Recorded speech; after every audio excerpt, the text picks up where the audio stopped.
Hello and welcome back. So we are going to be talking about the Module 5 and Module 6 review. And for those of us in Mr. Holloway's class, that means we're talking about experimental probability and theoretical probability as a whole. Sorry, my glasses are absolutely filthy. So we've got about 11 questions we're going to go through. And for those of you in my class who are studying for, this is the year that never ended, 2021, there's a card I'm going to show you at some point that you can tell me which card it was, and that'll give you extra credit on the test. If you have me in a subsequent year, remember to email me and say, hey, you put this in your YouTube? You never know. Maybe I'll give you extra credit. I'm kind of cool like that sometimes. Anyway, we've been talking about probability and ratios and rates and all kinds of cool stuff. So let's see if we can put this together, shall we? So a study of a population of 1,200 frogs revealed that 12 out of every 180 frogs in the population have spots on their back. Based on the results of this study, how many of frogs in the population do not have spots on their back? So what is the most important part of that question? I have to tell you, I think the do not sounded very important. So I'm going to go on ahead. I'm going to draw a doodle underneath that. Now I want to go back and let's look at some of the other things. We have 1,200 total frogs, so the population is 1,200 total frogs. And then these numbers here, 12 out of every 180 frogs, frogs. They look like they go together. Now, 12 out of every 180 frogs. I found that most of my students figured it out whenever I said this, but what does that look like? What does 12 out of every 180 sound like? Hopefully you said a fraction. 12 out of every 180 frogs.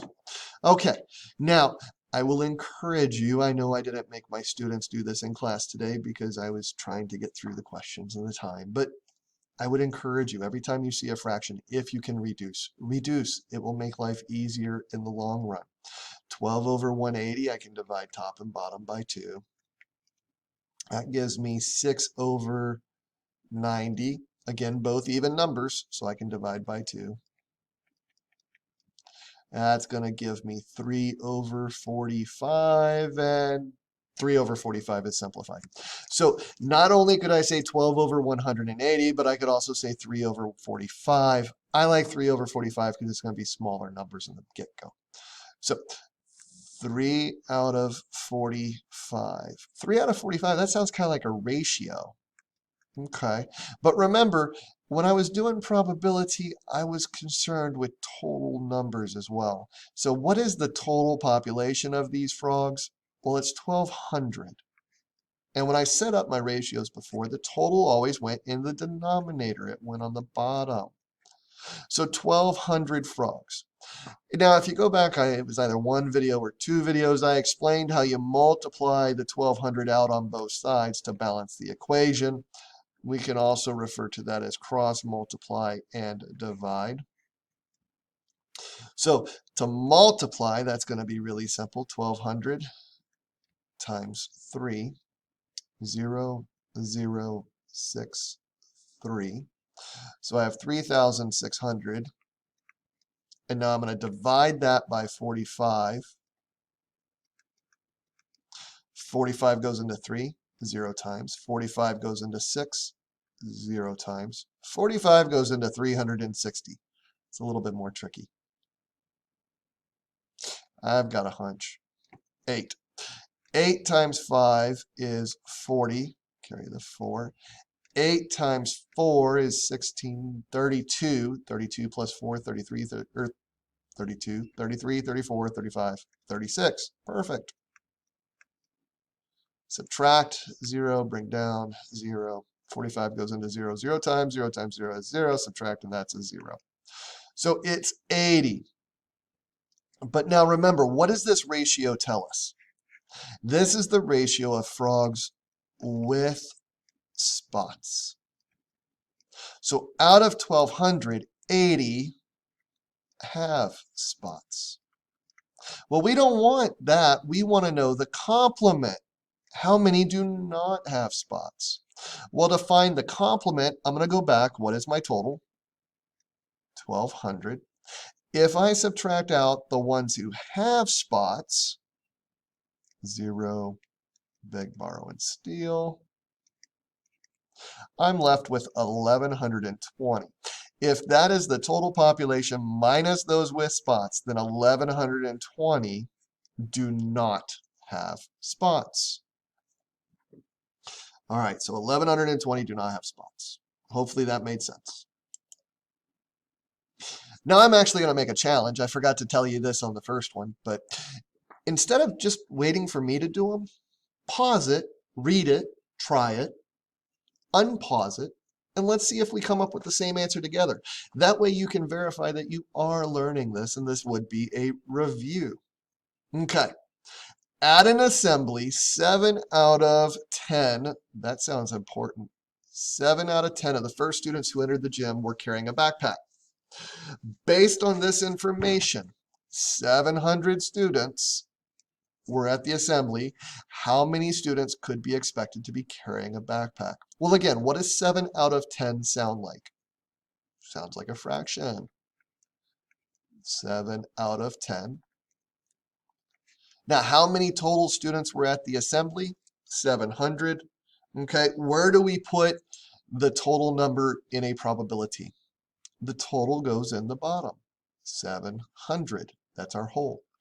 And I'm trying to figure out how many of those 700 wore a backpack. So now I have 700. Okay. Now I'm going to look at it again. Cross multiply and divide. 700 times 7. 0, 0. 7 times 7 is 49. And now I just need to divide 49 by 10, or 4,900 by 10.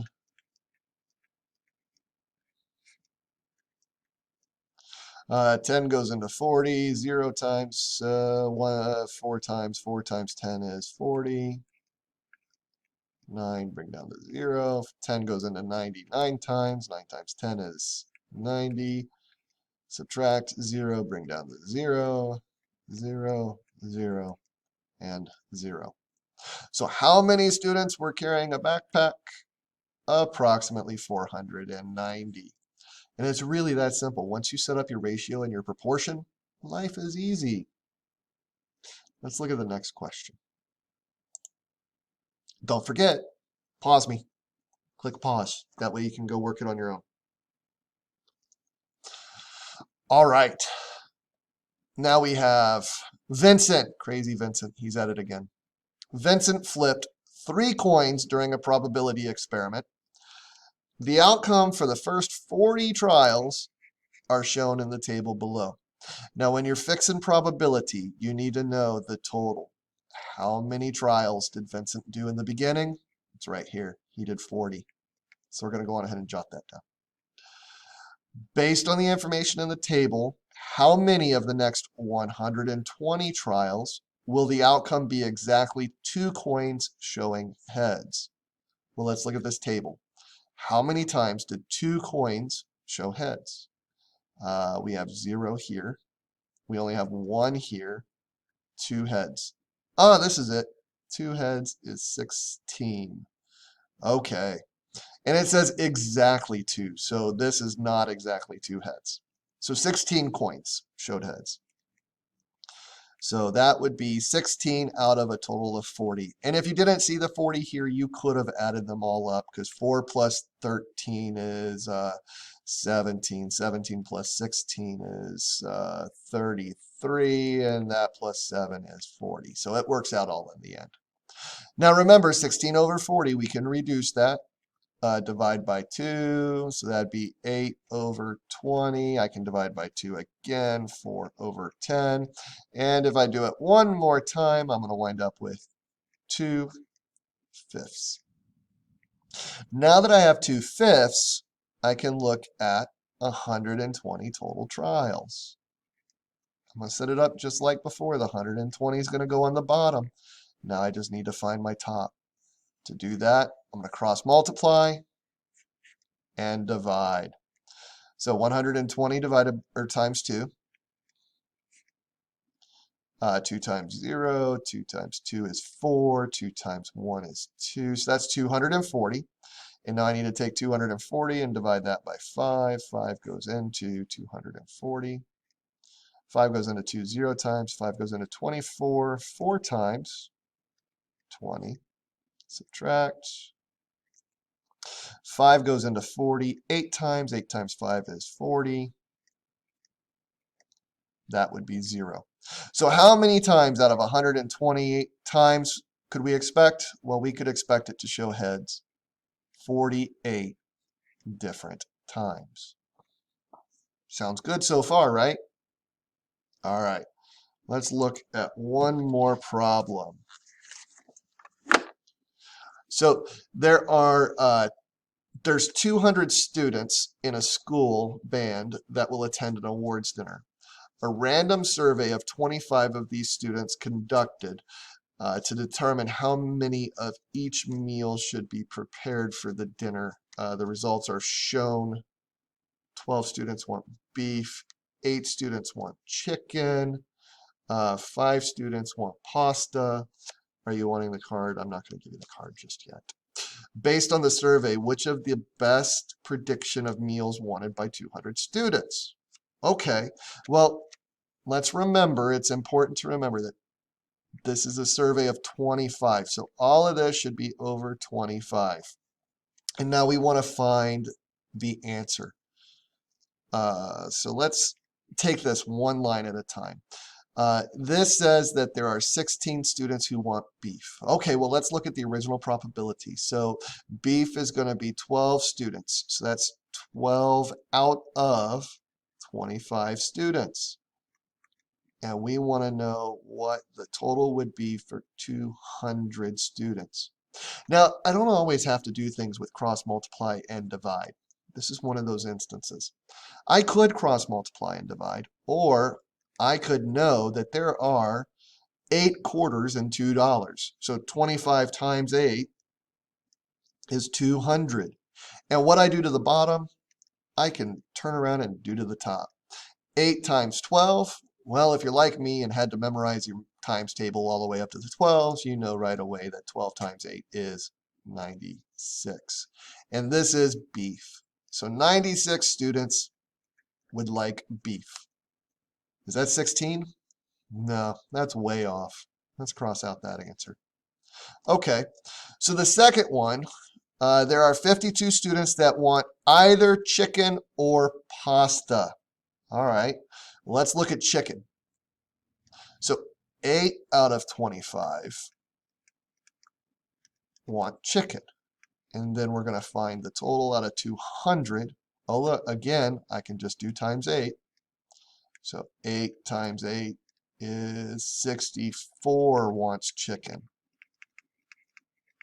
I don't even need to figure out pasta at this point because 52 students is less than however many want chicken. So I know G is wrong.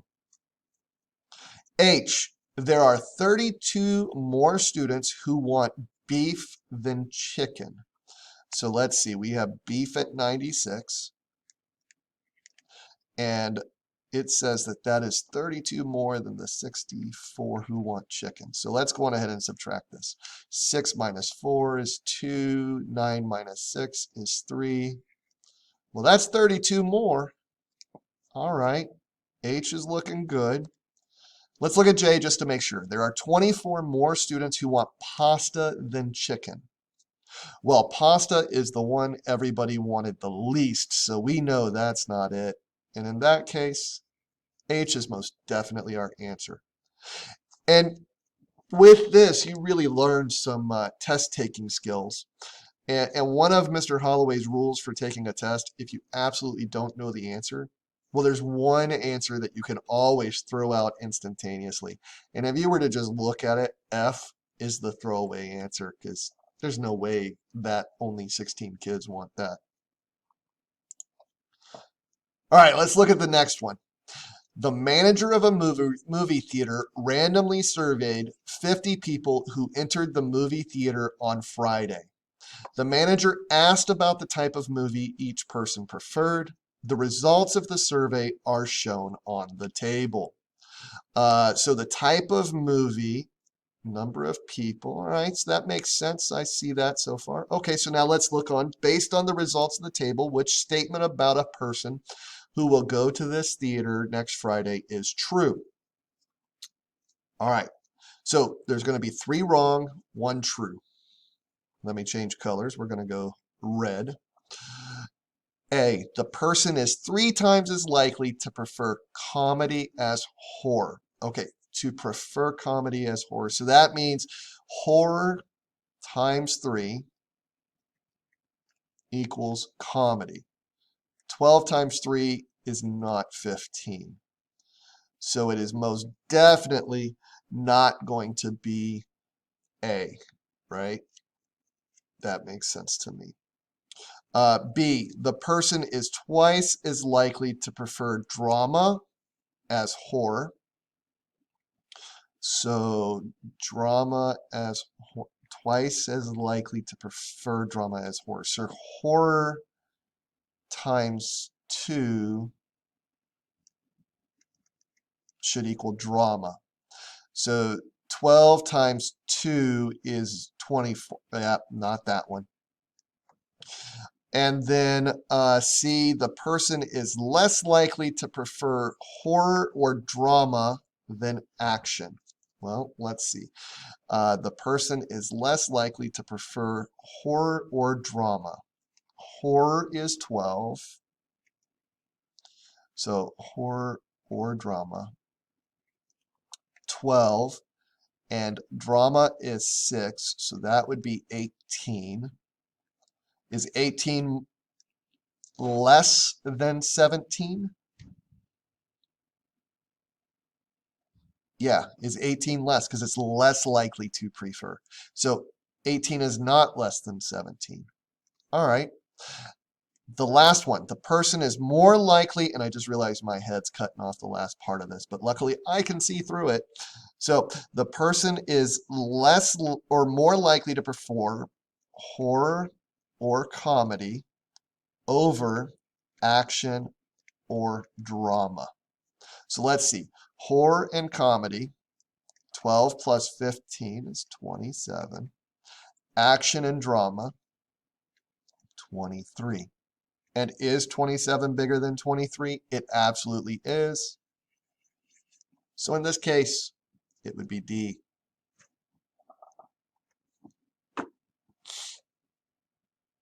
All right, so let's look at the next question. Next question is going to be a little different. It's not actually a probability, but it is a ratio and it is a rate, so it's exactly going to be worked the same. So Jose paid $47 for 4 movie tickets. All right, so he paid $47 for a total of 4 tickets. Each ticket cost the same amount. What was the cost of each ticket? Well, each ticket means 1. So I'm going to put a 1 down here. And now all I got to do is the same thing I've been doing. Cross multiply and divide. 47 times 1 is 47. So now I just need to divide that by 4. 4 goes into 47. 4 goes into 4 one time. 1 times 4 is 4. Bring down the 7. 4 goes into 7 one time. 1 times 4 is 4. 3. I am not stuck. I have decimals. Put my decimal here, 0, bring it down. How many times does 4 go into 30? About 7 times. 7 times 4 is 28. 2, not stuck. I got more zeros. 4 goes into 20. 5 times 4 is 20. And now I'm done. So how much is 1 movie ticket for Jose going to cost? $11.75. Now, I don't know if that's expensive or not. I haven't gone to the movies in Abilene in, well, over a year. So I really don't know. I don't even know if our movies are open or not. Y'all said they are, but I never see anybody in the parking lot. Number 7. A worker uses 450 inches of steel wire to make 300 springs of the same size. At this rate, how many inches of steel wire are needed to make 1 spring? Well, we're going to look at this just like we did with Jose's movie tickets. We have 450 inches out of 300 springs. And I want to know what it takes to make one spring. So I'm going to put my total as 1. And then I'm going to do the same thing, cross multiply and divide. Well, 450 times 1 is 450. Now, I want to reduce. Can't I reduce these? I absolutely can. I know I can divide both of them by 10, and that gives me 45 over 30. Oh, look, 5 and a 0, so I can divide by 5. That's going to give me, divide by 5 will be 9 over 6. Oh, those are both 3, so I can divide by 3. That gives me 3 over 2. All right, now it's reduced. Well, I do this, that's simple. 2 goes to the outside, 3 goes on the inside. There is 1, 2, and I have 1 left over, so I'm going to add my decimal, 0, bring it down, 0, 2, 10, 5. 5 times 2 is 10. So how many inches of steel does it make? It takes 1.5 inches of steel to make one spring. Now, that is really tiny, because if it takes 1.5 inches of steel to make that spring, then they are going to really take that spring and they're going to wrap it around, and your spring's probably only going to be about maybe that long. So it's really tiny. I think it might be the spring for glasses. All right, number 8. We're almost there. We only got 3 more problems to go. Stick with me. A number cube with faces labeled 1 to 6 was rolled 20 times. What's the number cube? A fancy word for a dice. Number cube and a dice are the same thing. Each time the number cube is rolled, the number showing on top of the face was recorded. Table shows the results. Beautiful. Based on these results, what is the experimental probability that the next time it's rolled will be with a 5 or a 6?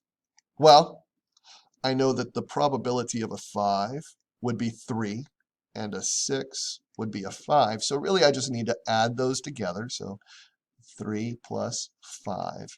And that is over a total of being rolled 20 times. So that's going to give me 8 over 20, which I can reduce 4 over 10, or 2 over 5. So the probability will be 2/5. But now if I wanted to convert that into a percent, do you remember how to convert this into a percent? Yep, all we got to do is divide and then multiply by 100.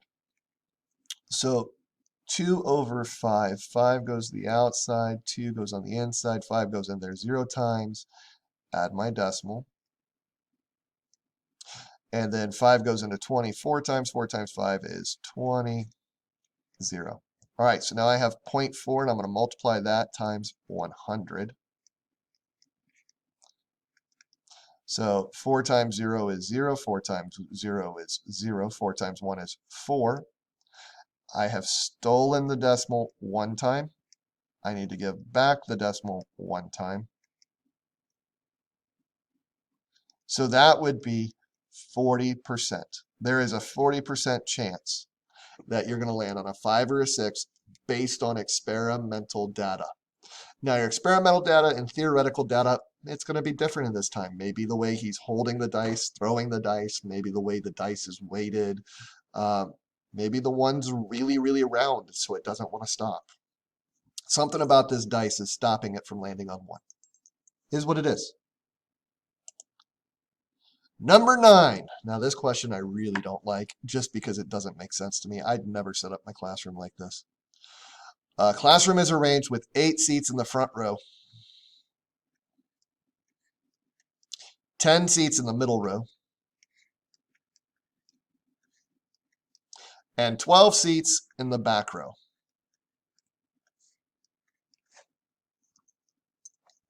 The teacher randomly assigns seats to students as they enter the classroom. What is the probability that the first student who enters the room will be assigned a seat on the front row? Okay, so let's go back to probability. What does the probability actually mean in the fraction? We've said it a lot, so we know the number on the denominator means the total. And then the number on top, well, that means the times it's true. So how many ways could I get a seat in the front row? 8. There's 8 possible seats in the front row.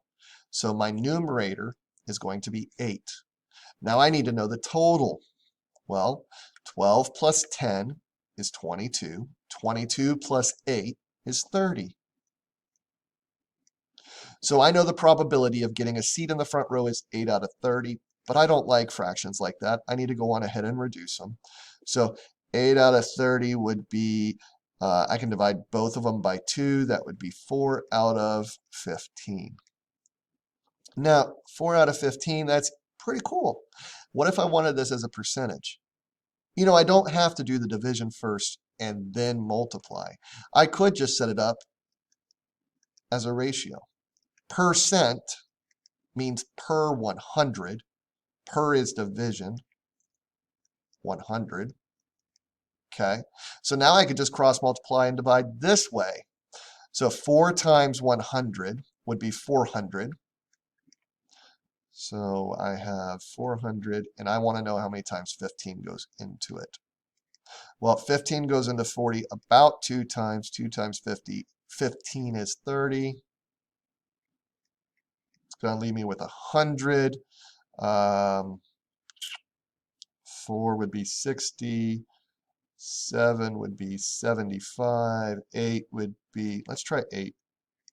8 times 5 is 40. Carry the 4.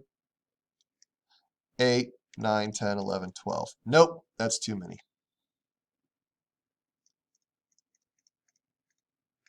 Let's try 7. 7 times 5 is 35. Carry the 3. 7 plus that. No, wow, I was way wrong. It is 6. 6 times 5 is 30. Carry my 3. 6 times 1, so it'd be 90. That's going to leave me with 10. Oh, look what's going to happen. It's going to keep repeating because 6 will be 90 and so on and so forth. So it'd be 26.6 repeating percent. But on the test, I think you're going to see 4 out of 15. All right, so number 10. We're almost there. The spinner shown is divided into congruent sections that are labeled from 1 through 7. If the spinner is spun one time, what is the probability of an arrow not landing on a section labeled with an odd number? All right, so there's 2 ways we can figure this out. One is we can do all of the math with the odd numbers and then find the complement. Or we could start off finding the complement and then do the math. I think every class agreed, and I even think it makes sense to find the complement first. So let's find all the odd numbers. 1's an odd number, 3's an odd number, 5's an odd number, and 7 is the oddest number of all. So that means not landing on an odd number would be 2, 4, and 6. Wow, looks like probability is really easy. So how many times could I land on not an odd number? 3. How many total spots are there for me to land on? 7s. What's the probability? 3/7. And we could find a percentage, but you don't need to do that for this one. Don't forget, divide, then multiply. All right, number 11. The table shows the types of movies and numbers of DVDs rented by customers at a store in one day. Drama, comedy, family, sci-fi. Why is sci-fi so low? Oh no, that's not right. Sci-fi should be way up there. Based on the data in the table, what is the probability that a random customer will not rent a drama? Not rent a drama. Okay. Well, if they are not renting a drama, then they are renting everything else. Okay. Now, I know when I do probability, I need to find the total trials and then put that number on top. So the total in this case, let's see, 25 plus 36 11, carry my 1, 61. Then I'm going to add 52, 3, and 113. And then I'm going to add 12, 125. So my total trials is 125. All right, so now 125, oh look, not including drama. This is easy. What's 125 minus 25? Well, that's 100. Oh, and like I said, always look for money in all the math you do because it makes sense. These are quarters. How many quarters are in a dollar?